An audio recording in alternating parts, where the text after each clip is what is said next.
Well, hello, and it's great to be with you again as we start to plan our route out of lockdown.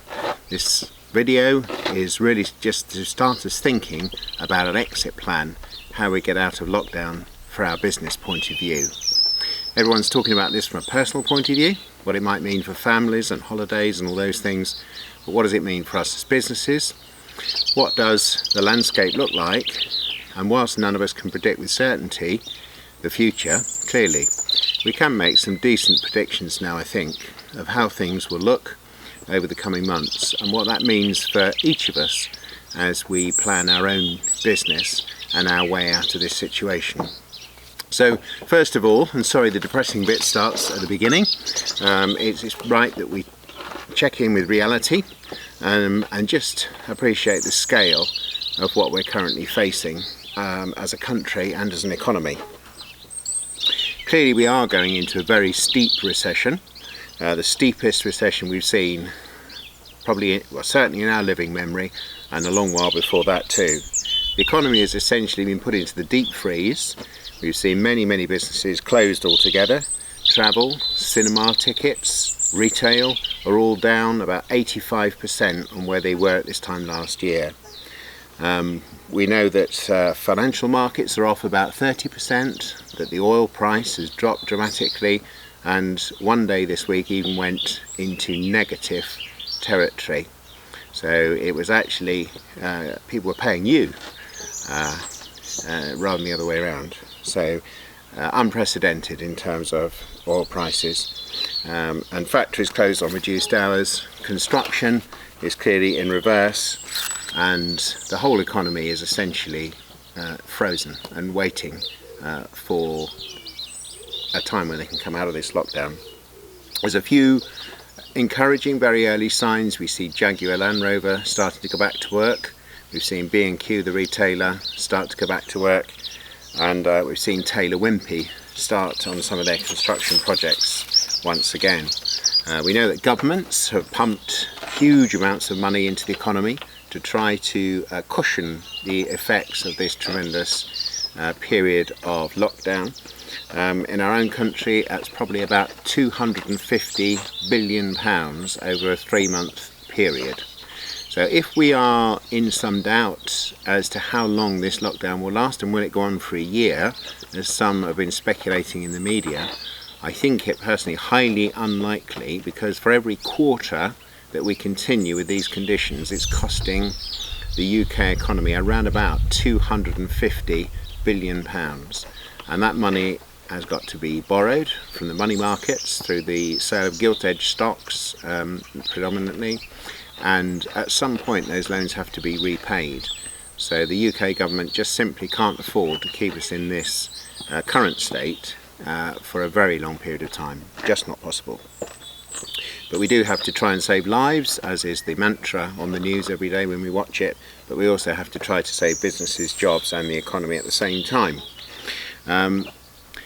Some hard truths I think we need to grapple with. There will be a considerable rise in unemployment over the course of the next few weeks because some businesses will fail. Sadly, some businesses just won't be able to stomach the extent of this lockdown. We've seen that already with a few well-known names in the retail trade disappearing, such as people like Debenhams will get into severe trouble. There will be more of that to come, not just in retail sadly, but in other areas of the economy as well. So we're also likely to see our gross domestic product, GDP, down by around about 13% this year. That's on the assumption we start to get back to some semblance of working again in the next quarter. In other words, quarter beginning 1st of July. And our government debt will rise, as I said, by around about 250, maybe 270 billion pounds. There's some debate about whether we go for a U-shaped recovery or whether we go for a V-shaped recovery. Early predictions were more V-shaped, in other words, very steep decline, very sharp upturn. U-shape now seems to be what most economists are predicting. So in other words, we have a very steep decline followed by bumping along a little bit before we come out again the other side, but probably when we do come out reasonably steeply, which is good. So let's have a think about which businesses will survive it's blatantly obvious. If you're a cash-rich business, you're in a much better position to survive than if you haven't got much cash in the bank, because you can afford to ride out the storm and just trim costs and sit it out until things get better much more easily than somebody who's got no money and has to rely on business interruption loans and other sources of finance. So cash is king. It may not be comfortable for some, but it's reality. The other issue is resilience and agility. So how resilient are our businesses to the current lockdown, and how agile can we be in re-engineering our businesses to fit the new set of circumstances that we're likely to see. So I think one obvious thing that I'm sure everybody's thinking about is businesses will need to accelerate their investment in digital and in automation and into the use of artificial intelligence. This is something at Inspire we've been talking about now for a couple of years, about the need to harness those technologies, but it's become all the more urgent as we enter this period. So as we come out of lockdown, it's pretty obvious we're going to see social distancing measures in place for quite some time. Could be a year, 18 months.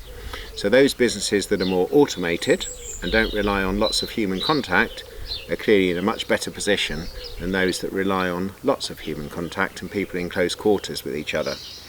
But the more we can do to automate now or use digital means, then the better we'll be able to weather the storm. So we've seen, for example, downloads of Zoom, over 3 million downloads of Zoom in the last 4 weeks, the conferencing tool, and some of the other technologies not far behind. So the use of those sorts of digital means of connecting with each other are here for some time at least.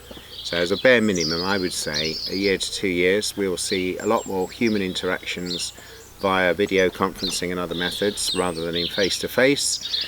And I'm guessing that after a year or two of using that will become embedded, and quite a lot of that will actually stay for the longer term. We're likely to see more people working from home, maybe a bit less than currently. So it might be, for example, if you're an office worker, that you work 2 days in the office, 3 days at home, something like that.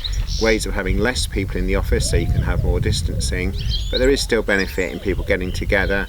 It's more creativity, more opportunity to discuss things with colleagues. So I think we might see a slight rebalancing, but the likelihood is that there'll be quite a long period of working more from home and less in an office environment. I think how we consume things will change. So as individuals, how we consume things will change. One obvious thing is food. We're not going out to eat in the way that we used to, and that's likely to continue, I think, for some time. There may be a very gradual return, but we will do that differently. We will consume other things online rather than going to shopping malls. I think that's here for at least a while, and probably for good. So that there will be a shift in that.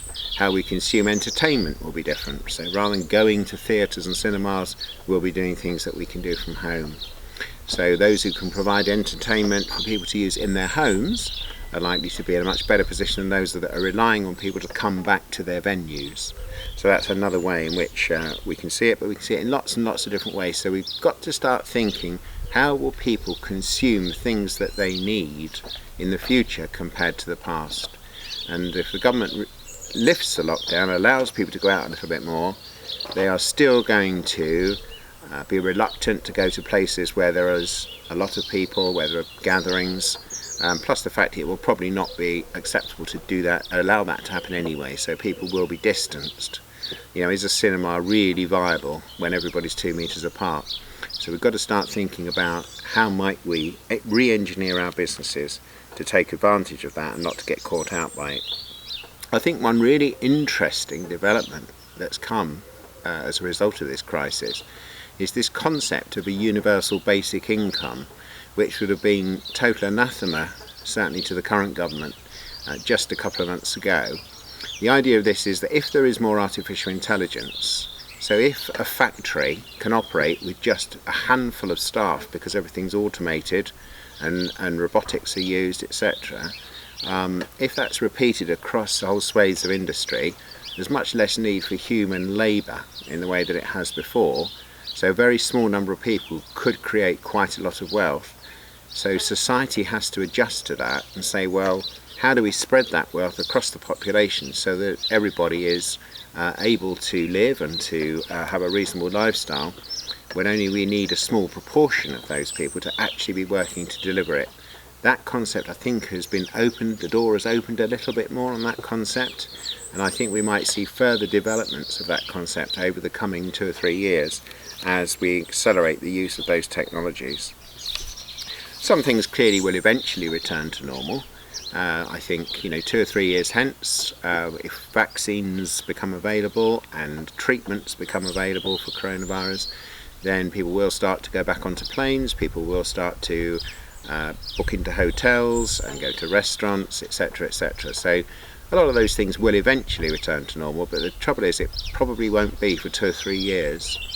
And hence I was saying a bit earlier, those businesses that have plenty of cash in the bank will be able to ride out that storm and wait for things to return to normal. And if there's a reduction in capacity because a number of businesses have gone to the wall in the meantime, there'll be all the more business for those who survive. And I think that's the case across the board. So if you can work out a survival plan for the next year or two, when things do return to normal, a number of competitors will have gone out of the market. So that's something to keep in mind and something to be thinking about in terms of business interruption loans and things of that kind to help your cash position so that you can survive this period and come out a winner in the longer term. So what we're looking to do is to work with you on that. So this video is just the start. There will be a series of webinars over the course of the next few weeks looking at specific aspects of replanning your business. So the marketing aspects of replanning the business, the financial aspects and so on. We will be having some specialists, some experts talking about those subjects, and you'll be able to join those webinars. We will also record the webinars so that we can send them out to everybody afterwards, so you'll get the benefit of those whether you can attend or not. And then thirdly, we're offering a one-to-one video call session, maybe up to a couple of hours, to pull all that together and to help you if you'd like us to help in terms of redesigning a business plan for the future, taking into account all those factors and how that impacts on your business, your sector, your customers, and how you can re-engineer your business and your supply chains and your delivery of service to your customers in such a way that you can ride out this next year or two and come out stronger at the end of it and be there to be a successful business going forward. Those who bury their heads in the sand and try to just sit and wait and hope things will go back to normal in a few months' time, I think we're going to be sadly disappointed and will be the casualties of this crisis, unfortunately. So do think about that really seriously. Do talk to us if you want to bounce any ideas off us. We'll also be having some online forums where you can discuss those issues with other business leaders and pool your ideas and thoughts about the future. But that's the map we're hoping to map out over the course of the next month or 6 weeks. We look forward to working with you and for you to be one of those successful businesses that come out of this stronger, more resilient, more agile and able to scale up and grow in the future. Thank you.